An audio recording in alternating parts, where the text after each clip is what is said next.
പുറത്തെ വിദ്യാഭ്യാസ മന്ത്രിയുടെ കോലം കത്തിച്ചുള്ള പ്രതിഷേധത്തിലേക്ക് കടക്കുന്ന ദൃശ്യങ്ങൾ കൂടി ഇപ്പോൾ കാണാം. അകത്തും പുറത്തും പ്രതിഷേധമാണ്.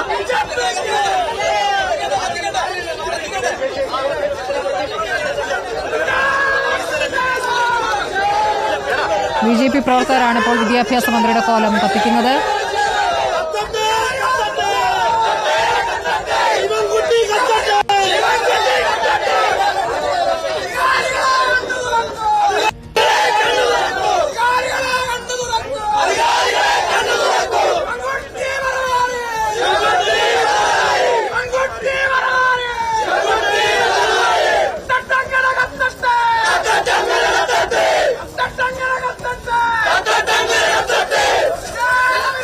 കൊല്ലത്ത് നാളെ ABVP വിദ്യാഭ്യാസ ബന്ദിന് ആഹ്വാനം ചെയ്തിട്ടുണ്ട്.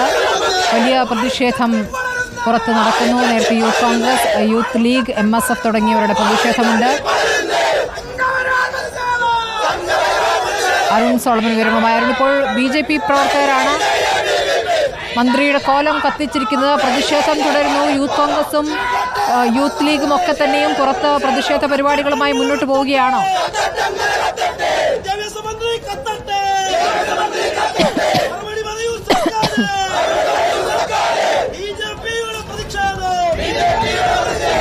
സ്മൃതി, തീർച്ചയായിട്ടും ഇപ്പോൾ ഈ സ്കൂളിന് മുൻവശത്ത് പ്രതിപക്ഷ സംഘടനകളടക്കം യുവജന സംഘടനകളും അതുപോലെ വിദ്യാർത്ഥി സംഘടനകൾ അടക്കമുള്ളവർ രംഗത്തെത്തിയിരിക്കുകയാണ്. വലിയ പ്രതിഷേധമാണ് സ്കൂളിന് പുറത്ത് നടക്കുന്നത്. ഇപ്പോൾ നിലവിൽ BJP പ്രവർത്തകർ ഈ സ്കൂളിന് മുൻവശത്തുള്ള ഗേറ്റിന് സമീപമാണ് വിദ്യാഭ്യാസ മന്ത്രി V ശിവൻകുട്ടിയുടെ കോലം കത്തിച്ചുകൊണ്ട് പ്രതിഷേധവുമായി രംഗത്തെത്തിയിരിക്കുന്നത്. നേരത്തെ തന്നെ ഈ സ്ഥലത്ത് MSF അതുപോലെ യൂത്ത് ലീഗും KSU അടക്കമുള്ള വിദ്യാർത്ഥി സംഘടനകൾ, ABVP അടക്കമുള്ള വിദ്യാർത്ഥി സംഘടനകൾ പ്രതിഷേധവുമായി രംഗത്തെത്തിയിരുന്നു. നാളെ ഈ വിഷയവുമായി ABVPയും അതുപോലെ തന്നെ KSU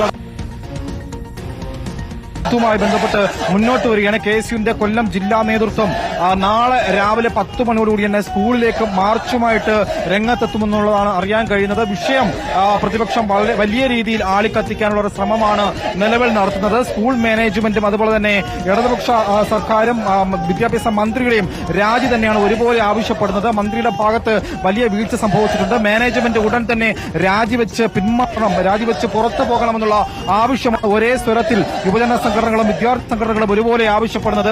കുറച്ചു മുൻപ് തേവലക്കര റോഡ് ഉപരോധിച്ചുകൊണ്ട് യൂത്ത് കോൺഗ്രസ് പ്രവർത്തകർ രംഗത്തെത്തിയിരുന്നു. അതിന്റെ തുടർച്ച തന്നെയാണ് സ്കൂളിന്റെ മുൻവശത്തും ഇപ്പോൾ കാണുന്നത്. നേരത്തെ ദിലീപ് സൂചിപ്പിച്ചതുപോലെ തന്നെ ഈ സ്കൂളിന്റെ